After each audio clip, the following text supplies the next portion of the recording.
Hello viewers, welcome to our cooking planet. இன்றைக்கி நம்ம எல்லாரும் விரும்பி சாப்பிடக்கூடிய ஆனியன் போண்டா தான் செய்ய போகிறோம். எப்படி செய்யலான்னு பார்த்துடலாம் வாங்க. ரொம்ப ஈஸியான ரெசிபி தான் அது.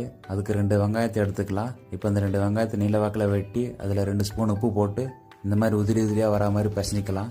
இப்போ இதில் நம்ம மசாலா ஆட் பண்ணிடலாம். 1 ஸ்பூன் மிளகாய்த்தூள், கொஞ்சம் சோம்பு, கொஞ்சம் சீரகம் போட்டு பிசைஞ்சிக்கலாம். இப்போ இதில் நம்ம 3 ஸ்பூன் மைதா மாவு, 3 ஸ்பூன் அரிசி மாவு போட்டு பிசைஞ்சிக்கலாம்.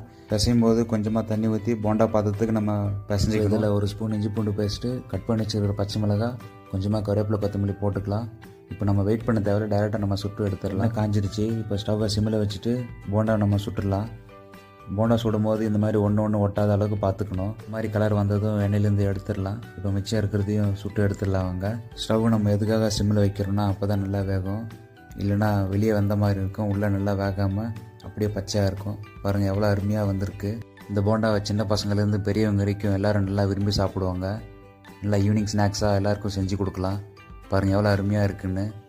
வெளியே நல்லா மொறுன்னு க்ரன்ச்சியாக, உள்ளே சாஃப்டாக இருக்குது பாருங்கள். ஈவினிங் டைமில் இஞ்சி டீ கூட இந்த போண்டா வச்சு சாப்பிடும் போது அவ்வளோ அருமையாக இருக்கும். பால் பொங்கி வரும்போது தட்டி வச்சுருக்கிற இஞ்சி போட்டுக்கலாம். இப்போ இதில் 2 ஸ்பூன் டீ தூள் போட்டுக்கலாம், 2 ஸ்பூன் சக்கரை போட்டுக்கலாம். அவ்வளோதான், சுட இஞ்சி மசாலா டீ ரெடி. இந்த போண்டாக்கு இந்த டீ காம்பினேஷன் சூப்பராக இருக்கும். நீங்களும் இதே மாதிரி ட்ரை பண்ணி பாருங்கள் வியூவர்ஸ்.